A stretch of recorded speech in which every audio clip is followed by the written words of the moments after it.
for this month, we will continue to not have a picture on there because we are going to talk to you about our Indiegogo that's out right now. It's until December 16th. Also, is this a Thanksgiving episode? I'm not 100% sure. I don't think so. But if it is, what a better way to be thankful for a podcast you listen to than by donating to our Indiegogo. Does this count as an ad? I'm going to say no. Um, anyway, donate. The link is in the bottom. I'm also just realized that I haven't been putting the link, but it's going to be at the bottom of all of the recent episodes. And then we'll put the video after this so you can check it out. It's a cool movie. It's going to be a slasher. It's like found footage. So if you like either of those genres, check it out. We don't want you to donate, but at least check it out. And maybe if you are interested, then donate. And that brings us, because we're talking about pre-production, we've been watching movies that have long pre-production histories. And today we're talking about 2006 cinematic masterpiece, The Fountain, directed by Darren Aronofsky, starring Hugh Jackman and Rachel Weisz, at the time Darren Aronofsky's girlfriend. Nepotism much. And also Sean Patrick Thomas. It stars Alan Burstyn. It stars Mark Margulis, who you don't know. I know, our boy. It stars Ethan Suplee, who is Butterfly the fat racist from Ajax. We love him because he played the fat racist white supremacist in like 3 different movies for some reason. It's like, why is I think he's even started in Boy. Why is that an ongoing role? It's like I think so. Yeah. I saw Venom last night, and there's like that guy from Firefly. He's like in this movie again, or from the Firefly movie Serenity. In that movie he plays like a soldier who's become so disillusioned with humanity that he's just like for the cause and he doesn't care if he's like a part of it or not. And in Venom, he plays the exact same role, and I was like, what a weird thing to get typecast at. Like what a very disaffected soldier who's still down for the cause. Yeah. It's like he has that PTSD face. That's why it's a very specific thing. But yeah, as always, not as always, as this series, we're gonna talk about the production history first because it is a long and winded. So Darren Aronofsky had this idea when he actually started writing, when he made Pi, his first movie, but of course at the time he didn't have the clout that he had. But once he made Requiem for a Dream, he started to get some of that recognition. So he was contacted by Warner Brothers, and they gave him $70 million, and he was cast a budget of $75 million with Brad Pitt and Cate Blanchett to star. And then so they started filming, but then the Warner Brothers started to get cold feet, and then Pitt and Aronofsky were having creative differences, so Pitt left to go film Troy because they kept pushing it back, and then the sets were auctioned off because once Pitt left, they lost funding, and so they couldn't make it. So Warner Brothers canceled the movie, and so then they sold off the set, including a huge Mayan temple. And it's like, hey, if you they sold to Mel Gibson for Apocalypto. Check it out. Yeah. So then, it took 7 years, and he kept. Not necessarily trying to film it, but he was he just still had it in his mind and he wanted to keep making it. And then he figured out a way to do it for much less. So he wrote a $35 million version. And for some reason, Warner Brothers came back and was like, hey, we're interested again. And then they were like, we're definitely not going to kill this movie. Wile E. Coyote. And so then they decided to do it. So he reached out to Hugh Jackman, who loved the script, and decided to do it the very next day. And so then they were off and running. They filmed it. Everything was kind of squared down.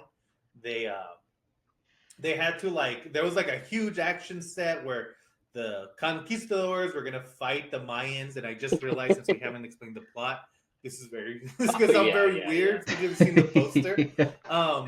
But they had to scale it down, and it's much more of a metaphorical film. But another interesting tidbit about this movie is that he took his original script and he gave it to a comic book artist, and he turned it into a comic book titled The Fountain, which is the full movie. I read that book. I actually have it. It's somewhere over there.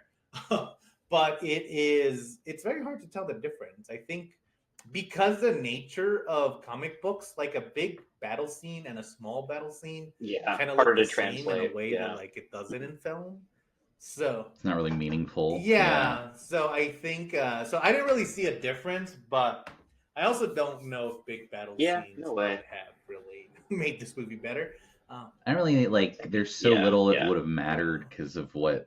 Well, I mean, when we get into the plot, like. And speaking of that, since Josh can't wait to get into it, Josh, why don't you tell us the plot of this movie again? Oh, was it you last? Yeah, dang.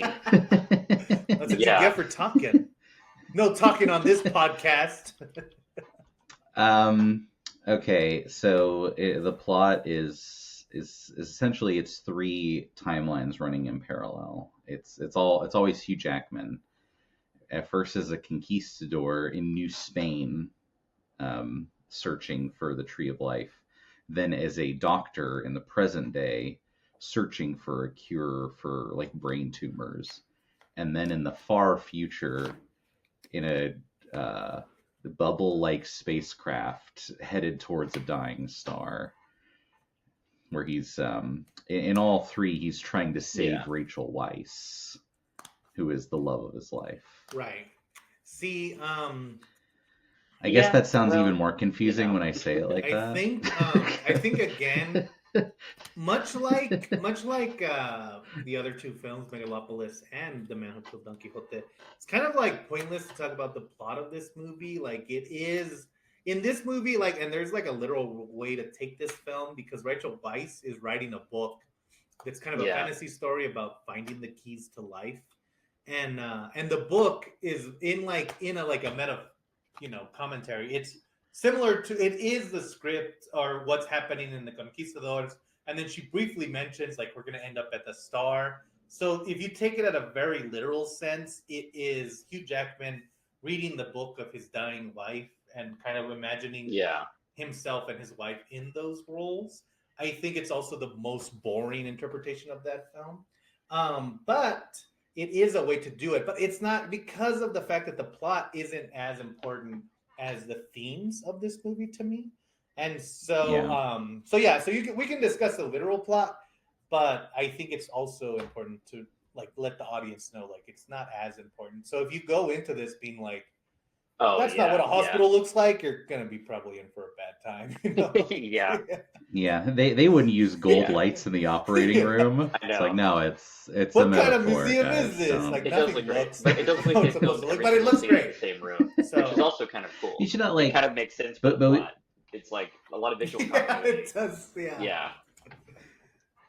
Yeah, it almost like flows. It's like it's obviously it's like the cycle of death and rebirth, but I think one thing that's really because we previously talked about Megalopolis and Don Quixote, which is like the director's like longtime vision coming to fruition, and as you would expect, both those movies are kind of insanely sprawling and meandering, whereas this is a tight 96. This is like a perfect it covers thousands of years in 90 minutes. Yeah. Excellent. He's a master. All right, let's go. He's in pretty good movies. He's a master. That's even better. Mastering Commander, maybe. He does. I've seen The Whale and it wasn't good, but most of his movies are really good. It's tough. Well, one of the things I do like about Aronofsky is that he's clearly like, as someone who's also Catholic, you listen to the Bible and you kind of accept that the first the original Testament, the OT, is more of metaphors, maybe. Like it's like I think of in Noah, which is another Aronofsky film, he kind of like uses the story of 7 days and he uses evolution to explain that story and how God would kind of dumb it down for the people of that time. And so he'd be like, oh yeah, first we make this, then we make this, then we make this. It takes 7 days. And it's like maybe God was just kind of like around telling the story that they needed to hear. But one of the things, exactly. But one of the things I like about him is that he is very literal. He like takes it. Like the Noah movie, which maybe we'll talk about, is like, oh no, he's not shying away from those. Noah's alcoholism. They're in there, buddy. Yeah, he looks at the Bible text as like a official text, and so everything that's in there he takes at face value. And so I like that because this movie, it's like kind of about facing I'll say. mortality in a lot of ways. And so I disagree a little bit with Josh's synopsis. It's not that Hugh Jackman is trying to save his wife that is kind of Chekhov's gun, but it's more that he is scared of death and he is scared of that change. And so he's trying to solve. At one point, he literally looks at the camera and he says, Yeah. "Death is a disease." But I would and I'm definitely gonna say she's cure a it." conduit. Yeah.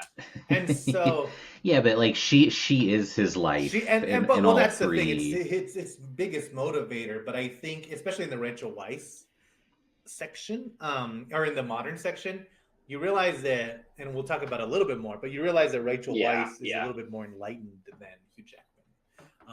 But we'll get into it more. But yeah, the movie is kind of, it's hard because it doesn't even, it's not linear. It's all over the place. Like it starts in the Conquistadors era, and then we like immediately like we'll just like there's a scene where he's in the spaceship and he sees like snow fall down, and then he looks at the snow, and then suddenly we're at a funeral in the modern day.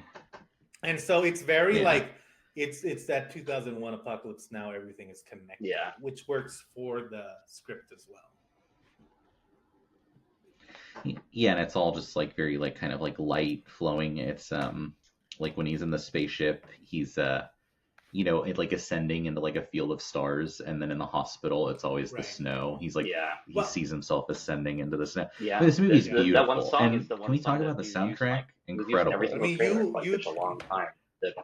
What is it called? Is it called Death is the Road to On? Is that what the track is called? Yeah. Yeah, I think it is. Yeah, I think Clint Mansell, like, he has one of the best. I really liked him, and a lot of his music is really good. Even the trailer, too. I would recommend going to see the trailer because he wrote a track specifically for the trailer. Yeah, and it's like one of the best tracks in the album, which is very disappointing. I actually, to show how old this movie is, I had this soundtrack on my iPod when people still had iPods. And I remember listening to it on a plane and being like, I'm going to die on this plane because the music is so severe. No, this is one of my favorite writing podcasts. My favorite writing scores. Oh, really? I listen to it a lot when I'm writing. And even like the looks. Well, okay, real fast, just to be clear. So in the Conquistadors era, he's looking for the tree of life that's essentially from the Garden of Eden. It's supposed to make him live forever. And he's doing it because Rachel Weisz, as the Queen of Spain, has asked him to do it, and his reward will be he will be King of Spain. In the modern time, Izzy is played by Rachel Weisz again, is the wife. She is dying of a tumor. And so he's a scientist who is trying to solve the tumor, or to cure the tumor, and they're in the animal stages testing part of trials for finding the cure. They're experimenting with some kind of tree or bark-like thing, which doesn't make a lot of sense again, unless you're following metaphors. And in the future, he's in a spaceship that's very circular. It does not look like a normal spaceship that we're accustomed to. But he's now with that tree of life, and he's flying through space to find this dying star because he thinks if he can restart the star, like the star's about to die, but he thinks if he can take the tree to it right when it dies, it'll bring his wife back to life. And this is thousands of years in the future. And that character is definitely supposed to be Tom, still the Hugh Jackman character, because he tattoos himself every year. Or I think it's every decade or something that he's been by himself. They never say, but it's like the trunk of a tree. And we should say too, because I didn't catch this the first time, his name is Tom Creo. Creo is Latin to create, and I'm like, yes, just the full. Everyone's a metaphor, and then Izzy is throne, because she's the Queen of Spain. So everyone is fully in their role, which is good. I also thought too, it's kind of interesting, and I kind of forgot this the first time. Because obviously in the present she has an aggressive brain tumor. They're like, oh yeah, it's around her brainstem, impossible. It's just like it's just not going to happen.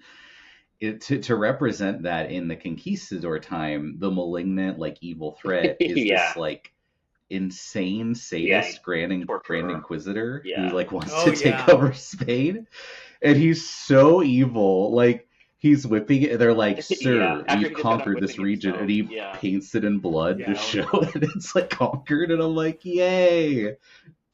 Yes, he's like whipping himself. Just the most. It's like, how else would you represent a human as like a two-bird? It's like it would have to be someone this evil. He has my favorite line in the movie where he goes, "Our bodies are prisoners for our souls." And I don't even really know what he's talking about or who he's talking to in that scene, but it's my favorite scene.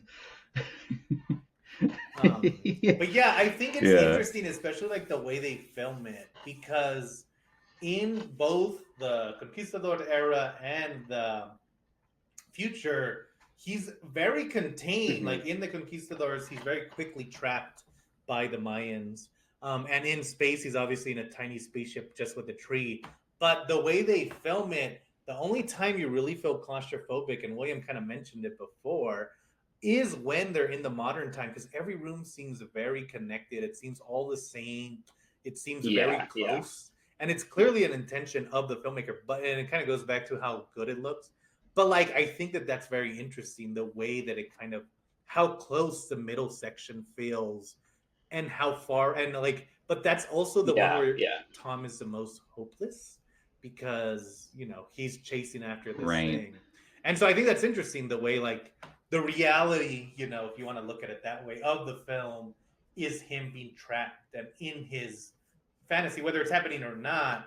It's more of like the hopefulness is like sprawling, despite the fact that he's technically trapped physically.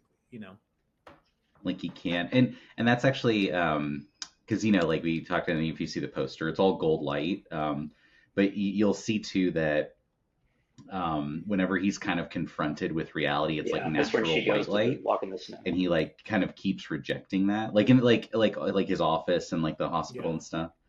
Yeah, where she opens the door and it's like, she's like, "Come walk with me," and it's like, "Hey, your wife's dying of cancer. You want to spend this time with her?" But he's like, "No, I'm researching cancer cures," And then like in the past, it's like he's like kneeling before her and she's like, "Open the doors," and then she's like bathed in like white light, and he, it's kind of one of those things where it's like every time it's like he's like faced with the truth, he like turns away, he like rejects that possibility until the very end of the film. And in the future, they kind of imply that Izzy is the tree, and that it's definitely reacting to Tom. Like he puts his hands real close to it, and the hairs of the tree move. Because in the present, she's like, "Oh, he put a seed over his grave and it grew into a tree." And then at the very, when she passes away, I guess, spoiler, she passes away from cancer, he places a seed over her grave of the super life-giving tree. And then the implication is like, it's the same tree thousands of years later. It has, like, and I think again, the performances are great. Hugh Jackman does a surprisingly good job, even when he's not playing Wolverine. Rachel Weisz is always good, even though like it would have been very easy to have this kind of character fade into the background. So Rachel Weisz does a good job of not letting that happen, because she's a good actor and she can handle the material, even though it's mostly like nonverbal. A lot of it, like there's a part where they're outside in the snow. She's like looking at the star that he's eventually going to travel to, and you notice that her feet aren't like covered, even though they're like dipped in the snow, and you realize that like she can't feel it, and she notices that Tom notices it, and she like is ashamed, but also she's not going to go back inside. And so like that's all done without any dialogue. It's just her acting like based off of her emotions. And so I think like this role, I think she does a really good job of like, I feel like she is kind of like, if Hugh Jackman represents sort of like the human ideal of like staying alive and like being afraid of death, she's someone who is constantly engaging with death, because like in the modern time she's dying, and then in the other ones she's the queen, in one she's just a tree. But she does kind of like represent this sort of like higher moral look at death, or mortal look at death. And I think she does a really good job of like being really, really scared sometimes like understanding, about death, but then also like being extremely accepting of death as well. And like her struggle with Hugh Jackman, like trying to, she wants him to like be present with her like the whole time, and like he's just having such a hard time. It's like she'll mention like, I want to be buried on a farm, and he's just like, why the fuck are you even talking about this? And this, so it's like, I feel like their play against each other was like so good. And so like when I think about like Kate Blanchett and Brad Pitt being in these roles, it's like they're great actors. I'm sure they could pull something off. But Hugh Jackman and Rachel Weisz both have this kind of like strange darkness about them, but also such like a crazy positivity about them at the same time. That like those two actors being in these roles for this movie, I feel like really helped to exemplify the themes as well.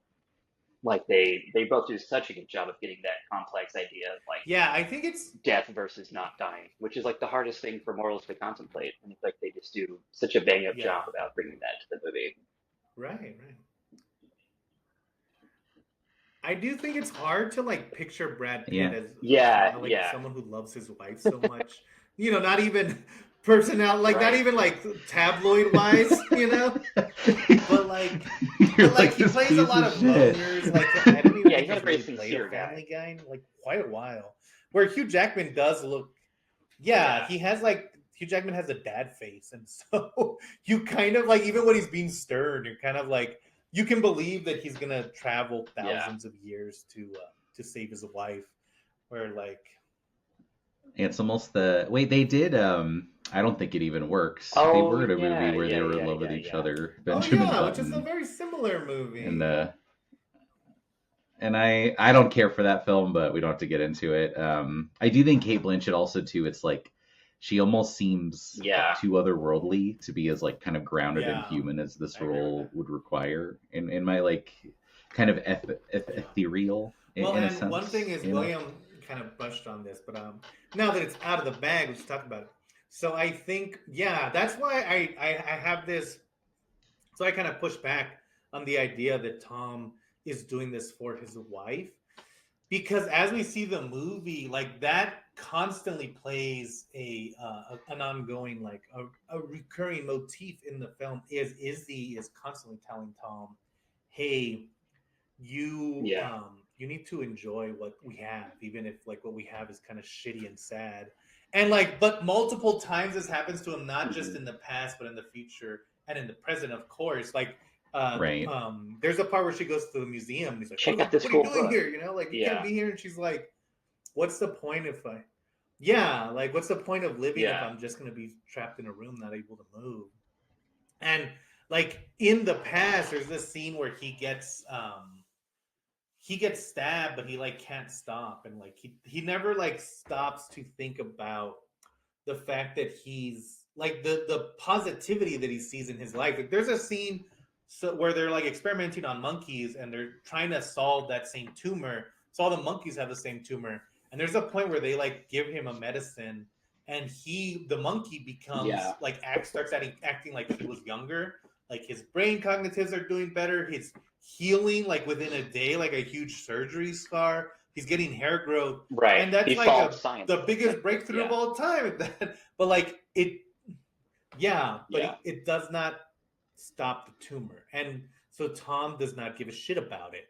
And that happens to all the characters, all the versions of Tom, where they're given this option of like, hey, you need to stop and think about what you're hurting, because you're not really thinking about like in the, it's the greatest irony that he's looking for this tree of life to become immortal, and he's doing it by killing every Mayan he sees, like it's like a horrible, and even and I feel like Izzy is kind of acting as his kind of like, maybe guardian angel is not the right word, but essentially that like kind of trying to steer him, even as the tree at the end, like trying to like get him to open his eyes and be like, hey man, it doesn't matter if you're alive for millions of years. If you're literally if you're sitting in a bubble with just no one to talk to, alive, or if you're sitting in a monkey-filled office, there's no one to talk to. It's so funny because Aronofsky's like, there's a lot of metaphors in this movie. It's like the whole movie's a metaphor. It's called The Fountain.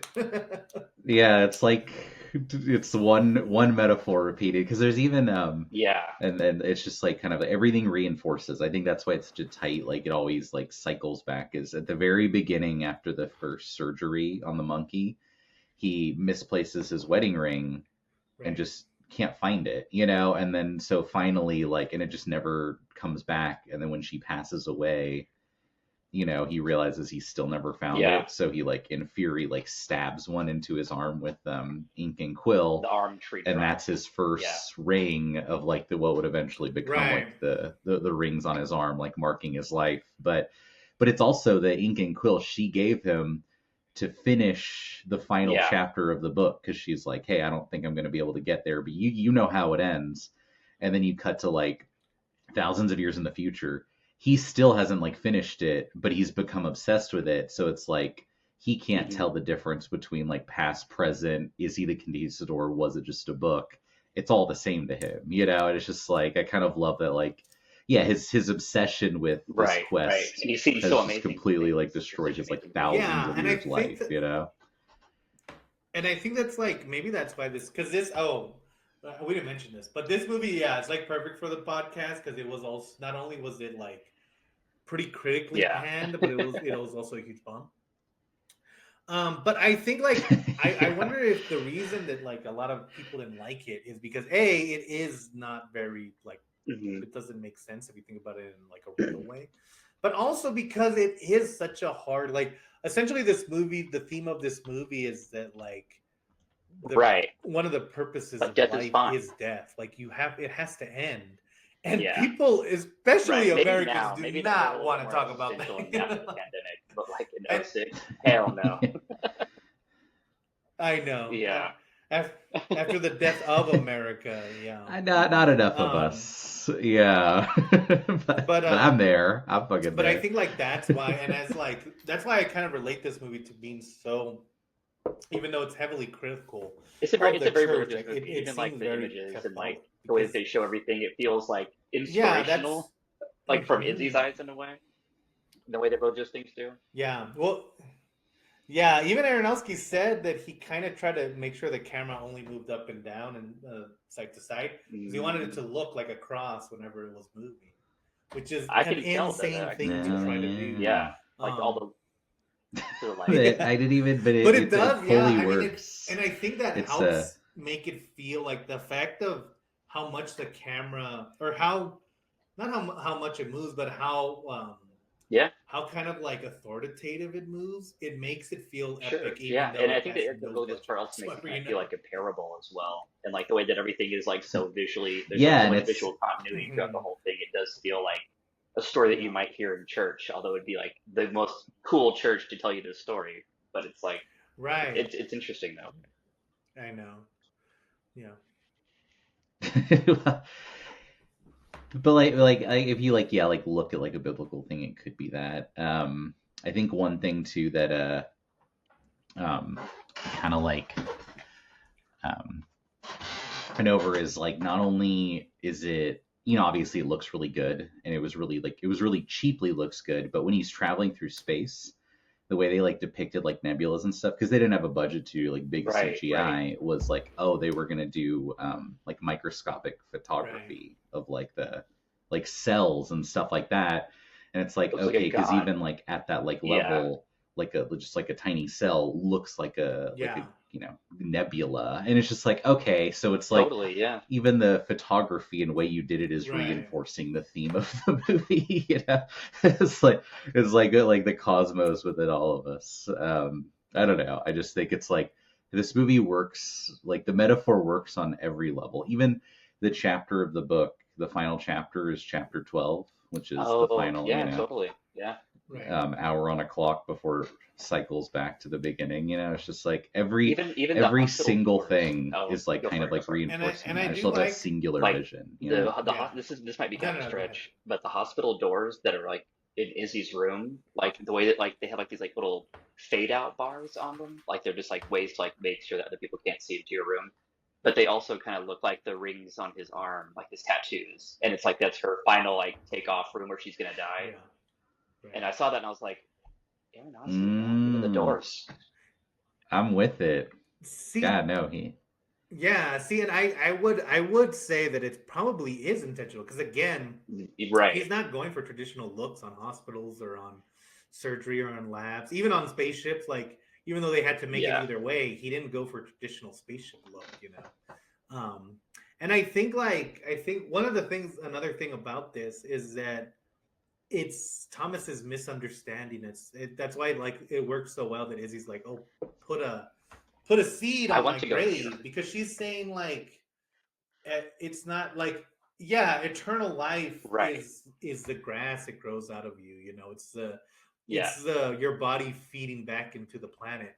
And I think like that's another interesting, but also Americans don't want to talk about it part of life. You know, I think about. I remember there's that service. I know they have it in Seattle and a couple of other places where instead of being buried and being like embalmed, they like put you so that you like a Yeah. tree grows out of you and you fertilize the tree. And I remember one time I was like talking to my mom, I was Yeah. like, "That's Yeah. Yeah. pretty Yeah. cool," and I was like, "Oh, what the hell?" You know, like she's like, "No, we can't do that," and I was like, "But who cares? Right. Like, not like you're gonna matter, you know, or like you're not gonna have any real say in the situation." And to me, it was always like, Make but a it's comet Right. useful in a for box. us to But kind of Like just leaves be in a falling on the box grass. You where don't we rake the could leaves. They be, feed the yeah. tree the next season. And but like That could be us. exactly, but like I feel like people want like they don't want to think about that because then they Right. I think was about like, something oh, I more. don't I was want to be something bigger than plant that, but you food, you aren't. know? Yeah. Yeah. yeah, like as if it kind of matters. But what I kind of like about it too is that he actually and obviously, I mean, like I said, you know, like the boring way is like, oh, it's all a metaphor for this doctor. But it's like if you kind of take like it kind of like literally, like what's happening is he plants the seed on her grave. She grows into this tree, which he eventually, you know, when this crazy advanced technology is developed like thousands of years in the future, he's taking the tree to this star because The back when she was rebirth alive, cycle. she's like, And oh, this yeah. star is like, you know, like about like it's like the Mayan underworld. They believe this is their underworld that it'll like rebirth, like bring things back from the dead. Yeah. But Yeah. as he's getting there, he's like eating pieces Mm-hmm. of the tree to stay alive because he's also thousands of years old, and it's like, and it's just kind of one of those where it's like Oh yeah. Totally. he's Yeah. killing her Right. again through his obsession with keeping her alive because you know it like he can't even see, and then when they're finally just like almost there because the journey takes thousands of years because it's a star and it's just a little spaceship, you know, she dies again, like the tree dies again, Yeah. which is also like, you know, what was his plan? Just hope that this star would work out. But it's like he finally realizes, Right. oh, death is Right. the rebirth. Like this star is going to explode and kill us, Yeah. but Yeah. that's just the cycle, you know. And I think one of I the don't best know. I scenes think it's is that beautiful. during Izzy's funeral, when Ellen Burstyn plays like the doctor who seems to be a mentor to Thomas, and she's kind of just relaying a story about like how sad death is, and he like walks away, and that's when he Yeah. says the death is a disease line.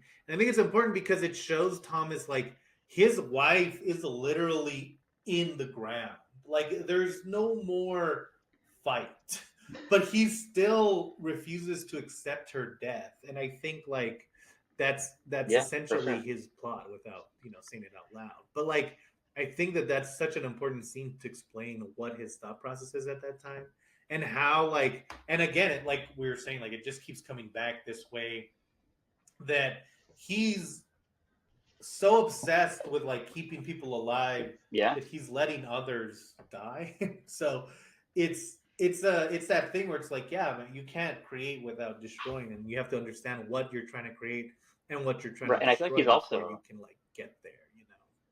he's also like taking away Izzy's I still like love that. last moments too. Like Oh, go ahead. he like with his obsession, he's like not letting her have like Mm-hmm. this like beautiful death that she's like obviously ready for. And like Yeah, you see it in that scene where he like goes to the hospital and like looks in the room and Izzy's talking to Ellen Burstyn and they're like laughing and crying and having this like really intimate moment. And then he comes in and he's just like, what the what's going on here? This is crazy. I can't even handle this. And it's like all she wants is just to like connect with him, like for last Yeah. times. And like the only thing he's allowing her to do is like feel bad about dying, which is really awful. It's yeah, like it's not like he's not doing it Right, intentionally, but right. it's like I didn't really think about that when I was younger seeing this movie, but watching it now, it's just like I could imagine me or like Leslie dying, and it's just like what if we acted that way towards each other? Like, that would be so horrible for the person whose days are limited. Yeah.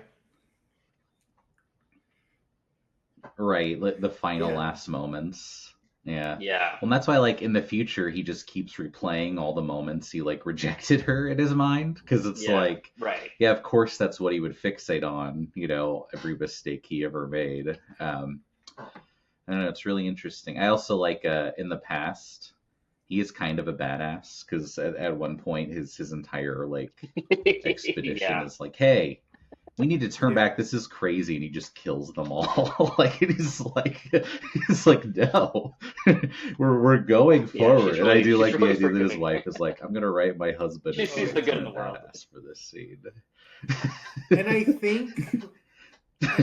think especially like someone dealing with someone who's been sick for so long, it is like, you know, you think about the reality of that is like in the movies, they're always like, oh, they're there all the time, they can't stop. But like in reality, it's like when it takes 6 to 8 months, you're still gonna get annoyed with that person, or you're going Life to, will remain complex. you know, be in these moods. And so like it is yeah, and so it is Tom being like so singularly driven that he's stripping Izzy of those moments, of the moments of being happy and of the like finding the stars on the roof, you know. And it's like he never really realizes that how much he's losing until it's too late when he loses everything. And I think it's just a story about like having to come to terms with understanding our mortality. And I think again, it's a tough one for a lot of people to watch, but I think it's like I said, it's a pretty beautiful movie.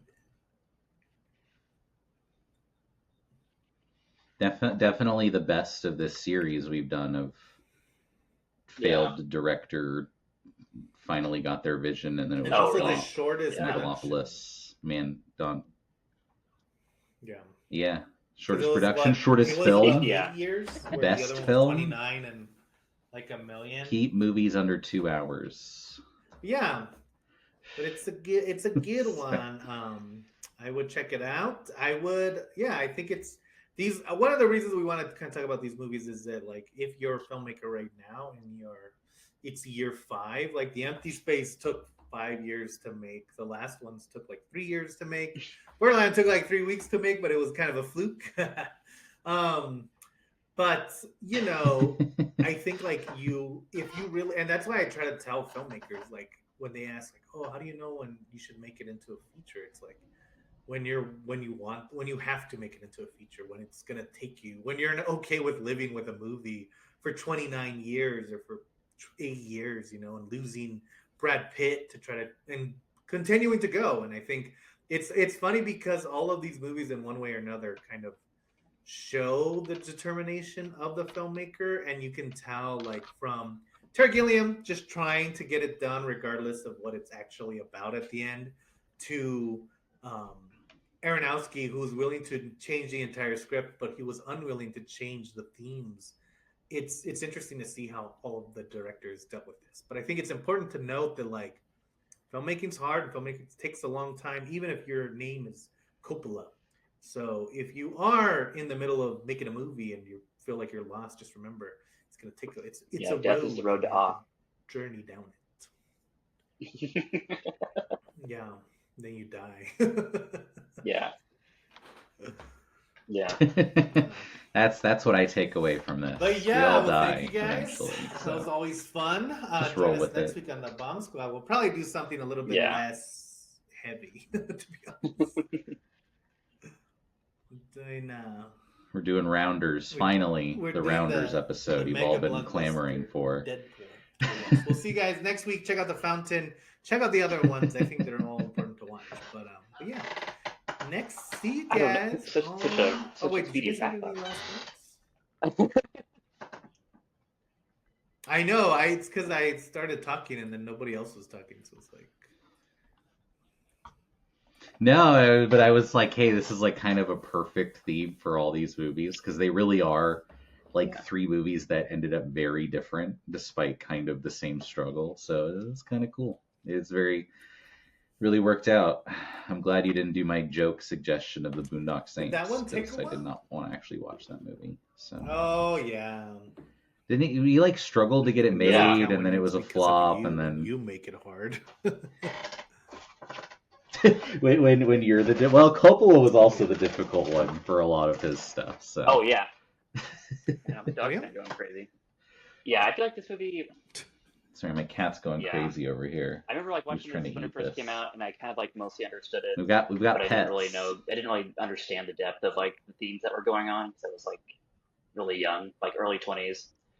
And I feel like watching it again now, like I haven't seen it Yeah. in so long that like it just like hit in such a different way, and it was just like it's kind of like the movie The Serious Man from the Coen Brothers. Like it's just sort of about not knowing what life means or like if it even has meaning, and just sort of accepting that. And I feel like those kind of movies are like probably really hard to pull off in a meaningful way. And I was just really glad to like rewatch this movie and like see it again because it just like hits so deeply. And it's a shame that it was a flop, but it is kind of a hard sell for a movie. But highly, highly recommend this to anyone listening. Like such a good film, such a good meditation on life and death, done in like a really beautiful way from a great filmmaker. So great choice. Is Yeah. I don't know. Would either of I you would have to say think it's about that, your but it's definitely Yeah. in there. favorite I know it's Aronofsky Andrew's. This is movie? because you had the Fountain book and like Yeah. you were also all about the production back in film school. Yeah. Oh yeah, I have the fountain like right there. That Yeah. poster I was gonna is say about you probably got the creation fountain of stuff the somewhere in fountain. your room. Yeah. The making of. Probably. Would you say it's your favorite movie where Hugh Jackman can't die? When he goes to Shibolba. Yeah. Where he lives hundreds of years? Or is it where- Deadpool this part's versus gonna get Wolverine? cut out. We're not gonna do like a comparison. What the fuck? No, but this Similar is my in a favorite weird way. Aronofsky movie, I would say. But I also haven't seen Pi. I don't know about Pi, so Yeah. They're Yeah. all kind of you know, about trying to find. Yeah. Yeah. about life A and lot of death people in a survive way. these movies. But yeah. But all right. Well, guys, we'll see you next Bye. time. Hey, over here. Yeah, go here. It's director Andrew Hutta, who made The Empty Space and the last ones. I'm supposed to be telling you about my new project, Fallout. There's just one little problem.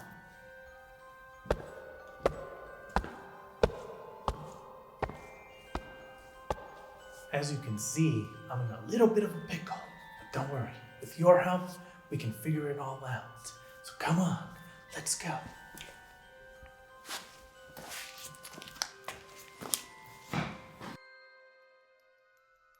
The reason he's chasing me is because he's obsessed with the subject of Fallout, Ali Axe. She's a popular streamer. She's having this very special Halloween episode, but he's gonna make it truly frightening.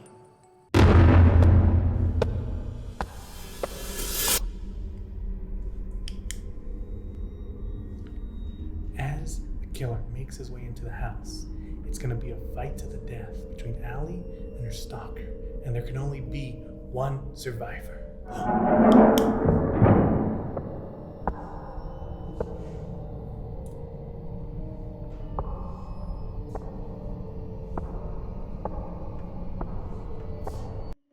Fallout is going to be found footage film because we want you to be right there in the terror with Ali. We're inspired by such films as Scream, District 9, and the entire giallo genre because we really want those colors to pop, especially the blood. Okay, I think we lost. Come on, let's go.